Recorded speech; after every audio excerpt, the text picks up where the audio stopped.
Ngayon nga lang ulit tayo mga kapag-paint, kaya naman sulitin na natin itong free time natin ngayon. Gamit itong watercolor paper and also white scotch tape.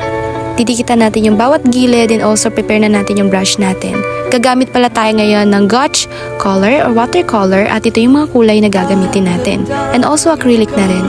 So, prepare ko na dito yung palette ko at nilagay ko na dito yung mga kulay na gagamitin. Dahil wala tayong brown, ay pinaghalo-halo ko na lang yung blue, yellow, and red para magkaroon tayo ng brown. Kaso, accidentally nalagay ko rin yung green, pero buti na lang ay naging brown siya. Una ay maglalagay tayo ng pattern dito dahil ang sabi nga ng aking friend, ng aking client din, ay gusto niya puno. Puno na magical siya. Yung dating. So, yan, naglalagay na tayo ng pattern dito at wala akong dalang lapis at nakita ko itong color pencil na pag-alagala sa sahig namin, kaya yun ang ginamit ko. At nagustuhan ko rin naman yung kinalabasan niya. Hindi naman natin kailangan magbura. So, nilagay na natin dito yung color brown na watercolor natin na DIY dahil wala tayong ganyang kulay at buti na lang yung maganda yung naging result niya. So, yan. Baliktad pala yung gamit ko ng brush kasi wala tayong knife. Yung knife na ginagamit sa pagpapaint. Yan. Hindi pa ako nakakabili. So, pagtsagaan na muna natin. DIY muna tayo ngayon. So, yan, nilagay ko muna lahat ng sa katawan ng puno. Yung color brown. And may part dyan na may area na walang color. So, para magkaroon ng blend, if ever na magbe-blend tayo.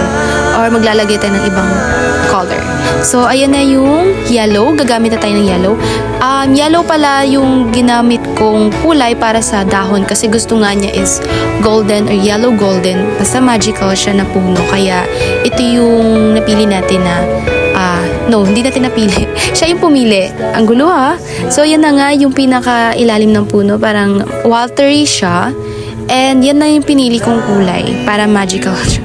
Ano daw? Acrylic naman. Acrylic naman yung ginamit ko dito para mas ano siya. Paano tawag dito?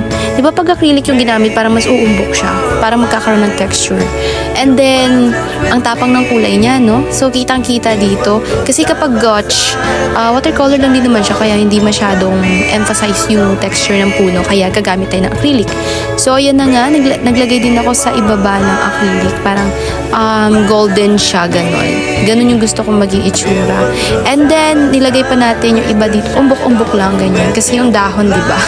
So, ito na yung kanyang result. Thank you so much for watching. Please comment kayo and antabayan ninyo yung ating mga criteria para sa ating giveaways. Thank you!